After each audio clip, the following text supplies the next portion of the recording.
বিসমিল্লাহির রহমানির রহিম। আসসালামু আলাইকুম ওয়া রাহমাতুল্লাহ। সুপ্রিয় ষষ্ঠ শ্রেণীর শিক্ষার্থীরা, আজকে আমরা তোমাদের গণিত বইয়ের প্রথম অধ্যায়ের অনুশীলনী 1.1-এর যে 3 নম্বর প্রশ্ন আছে সেটি সমাধান করব ইনশাল্লাহ।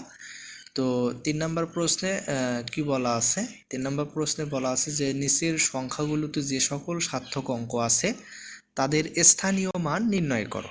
ঠিক আছে? তো এই সংখ্যাগুলোর ভিতরে যে সকল সার্থক অঙ্ক আছে আমরা তাদের স্থানীয় মান নির্ণয় করব। তো তোমরা অবশ্যই এই বিষয়টা একটু মনে রাখার চেষ্টা করবে। সেটা হচ্ছে গণিতে 1 থেকে 9 পর্যন্ত অঙ্কগুলোকে বলা হয় হচ্ছে সার্থক অঙ্ক। তাহলে 1 থেকে 9 পর্যন্ত অঙ্কগুলোকে সার্থক অঙ্ক বা সিগনিফিক্যান্ট ডিজিটস বলা হয়। 0 হলো অভাব জ্ঞাপক অঙ্ক।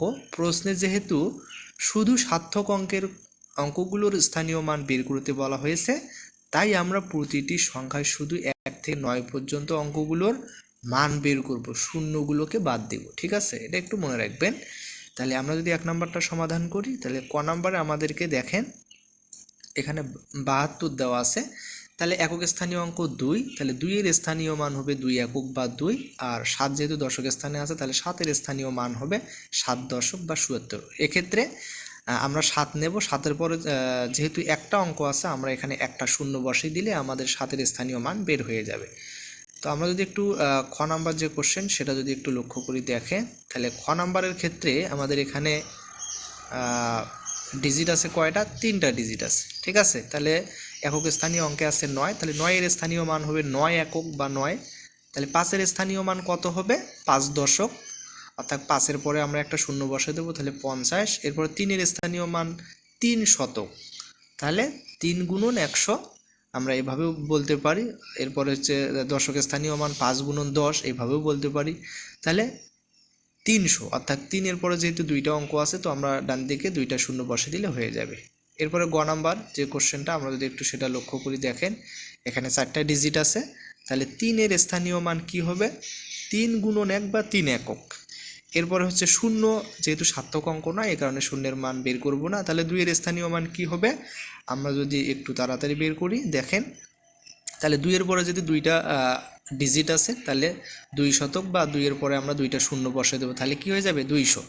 এরপরে 4-এর স্থানীয় মান কি হবে? 4 যেহেতু হাজারের ঘরে আছে তাহলে 4 গুণন 1000 আমরা এভাবেও বের করতে পারি, অথবা 4-এর পরে যেহেতু 3টা ডিজিট আছে আমরা 3টা শূন্য বসে দেবো, তাহলে 4000। এরপরে যে ঘ নাম্বার কোশ্চেনটা আছে আমরা যদি সেটা একটু লক্ষ্য করি, তাহলে 9-এর স্থানীয় মান কি হবে? 9 একক। শূন্য যেহেতু সার্থক অঙ্ক নয় বের করব না। 8-এর স্থানীয় মান হবে 8 শতক, 8 যেহেতু শতকের ঘরে আছে তাহলে হবে 800, অর্থাৎ 8-এর পরে 2টা শূন্য বসালে হবে। এরপরে আমাদের হচ্ছে হাজারের ঘরে শূন্য আছে, এ কারণে এর আমরা স্থানীয় মান বের করব না যেহেতু এটা সার্থক অঙ্ক নয়। এরপরে 7 আছে হচ্ছে অযুতের ঘরে, তাহলে 7 গুণন 10,000 আমরা যেহেতু 7-এর স্থানীয় মান বের করব তাহলে আমরা এটাকে লিখতে পারি 7-এর স্থানীয় মান হবে 7 অযুত বা 7 গুণন 10,000 সমান 70,000, অথবা 7-এর পরে যেহেতু 4টা ডিজিট আছে 4টা শূন্য বসে দেব। এরপরে উম নাম্বারে যে কোশ্চেনটা আছে আমরা যদি এটা একটু লক্ষ্য করি দেখেন, তাহলে 8-এর স্থানীয় মান কি হবে? 8 একক বা 8, যেহেতু একক স্থানে আছে 7 আছে দশকের স্থানে, তাহলে 7-এর স্থানীয় মান হবে 7-এর পরে একটা শূন্য 77, শূন্যর আমরা বের করব না। এরপরে 5 আছে হাজারের ঘরে, তাহলে 5-এর পরে হচ্ছে 3টা শূন্য হবে, অর্থাৎ 5000। এরপরে 4 আছে অযুতের ঘরে, তাহলে 4-এর পরে যেহেতু 4টা ডিজিট আছে আমরা 4টা শূন্য বসাবো, তাহলে হবে 40,000। ঠিক আছে, এরপরে এই যে শূন্য, এখানে যে 2টা শূন্য আছে এই শূন্য 2টা, একটা আছে লক্ষের ঘরে আর একটা আছে হচ্ছে নিযুতের ঘরে। তো যেহেতু এখানে হচ্ছে আমাদের কি হবে না, আমাদের হচ্ছে এই 2টার যে যেহেতু সার্থক অঙ্ক নয় তার কারণে এদের আমরা মান বের করব না। এরপরে 3 আছে কুটির ঘরে। ঠিক আছে, তাহলে 3-এর স্থানীয় মান হবে 3 গুণন, আচ্ছা এখানে হবে আমরা কয়টা অঙ্ক আছে 3-এর পরে দেখেন, এখানে অঙ্ক আছে হচ্ছে 1টা 2টা 3টা 4টা 5টা 6টা 7টা অঙ্ক আছে। তাহলে 3-এর পরে আমরা 7টা শূন্য বসাই দিলে আমাদের কিন্তু 3 কোটি হয়ে যাবে। ঠিক আছে, আচ্ছা 3 গুণন 1 কোটি লিখতে পারি, অথবা সরাসরি আমরা 3 কোটি দেব। এরপরে হচ্ছে আমরা এই যে এক হচ্ছে কুটির ঘরের বাম দিকের একটা অঙ্ক। ঠিক আছে, অর্থাৎ কুটির তো 3 পর্যন্ত আছে, তার এক ঘর বামে আবার হচ্ছে 1, তার কারণে এই যে 1-এর স্থানীয় মান কি হবে? যেহেতু 1-এর পরে দেখেন কয়টা শূন্য আছে এখানে? 8টা শূন্য আছে, তাহলে আমরা 8টা শূন্য 8টা ডিজিট আছে, এই কারণে 1-এর পরে 8টা শূন্য বসে দিলে হয়ে যাবে 1 2 3 4 5 6 7 8। ঠিক আছে, তাহলে 1-এর স্থানীয় মান হবে 1/10 কোটি। ঠিক আছে, আচ্ছা, তো আশা করি আপনারা অবশ্যই এটা বুঝতে পেরেছেন। এরপর আমরা যদি 6 নাম্বার যে কোশ্চেনটা আছে, আমরা যদি এটার একটু স্থানীয় মানগুলো বের করি, তাহলে 7 আছে হচ্ছে এককের ঘরে, 9 আছে এককের ঘরে, তাহলে 9 একক, শূন্যর বের করবো না, শূন্য যেহেতু সার্থক অঙ্ক নয়। এরপরে 7 আছে শতকের ঘরে, তাহলে হবে 7-এর পরে 2টা শূন্য বসে দেব 700। 9 আছে হাজারের ঘরে, তাহলে 9-এর পরে আমরা 3টা শূন্য বসাবো, তাহলে হবে 9000। এরপরে এই শূন্যগুলোর বের করব না, তাহলে একক, দশক, শতক, হাজার, অযুত, লক্ষ, নিযুত, কোটি। 5 আছে কোটির ঘরে। ঠিক আছে, তাহলে 5-এর স্থানীয় মান হবে 5-এর পরে আমরা হচ্ছে কয়টা শূন্য বসাবো, 5-এর পরে যেহেতু 7টা ডিজিট আছে, আমরা হচ্ছে 7টা শূন্য বসে দিলে হবে 5 কোটি। এরপরে 5-এর বামে আছে 2, তার কারণে আমাদের 2-এর স্থানীয় মান কি হবে, তাহলে আমাদের এখানে হবে 20 কোটি। ঠিক আছে, 2-এর স্থানীয় মান হবে 20 কোটি। যেহেতু 2-এর পরে আমাদের দেখা যাচ্ছে কয়টা ডিজিট আছে, 8টা ডিজিট আছে, তাহলে 2-এর পরে আমরা 8টা শূন্য বসে দিলে আমাদের 20 কোটি হয়ে গেল। ঠিক আছে, এরপরে যে 6 নাম্বার কোশ্চেনটা আমরা যদি একটু লক্ষ্য করি, তাহলে 5-এর স্থানীয় মান হবে 5 একক, যেহেতু এককের ঘরে আছে। 4-এর স্থানীয় মান হবে 4 দশক বা 40। 8-এর স্থানীয় মান হবে 8 শতক বা 800। 7-এর স্থানীয় মান হবে 7000। ঠিক আছে, এরপরে শূন্যগুলো আমরা বের করব না। আর 9-এর স্থানীয় মান হবে 9, যেহেতু কোটির ঘরে আছে, তাহলে একক, দশক, শতক, হাজার, অযুত, লক্ষ, নিযুত, কোটি।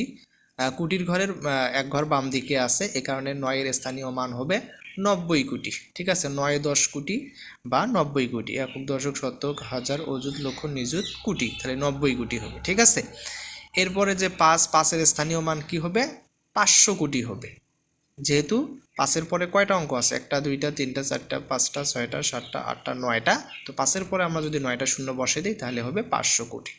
ঠিক আছে, এরপরে বর্গির জ নাম্বার যে কোশ্চেনটা, আমরা যদি এটা একটু লক্ষ্য করি, দেখেন, তাহলে 2-এর স্থানীয় মান হবে 2 একক, 3-এর স্থানীয় মান হবে 3 দশক বা 30, 4-এর স্থানীয় মান হবে 4 শতক বা 400, 8-এর স্থানীয়, 8 যেহেতু হাজারের ঘরে, তাহলে 8000।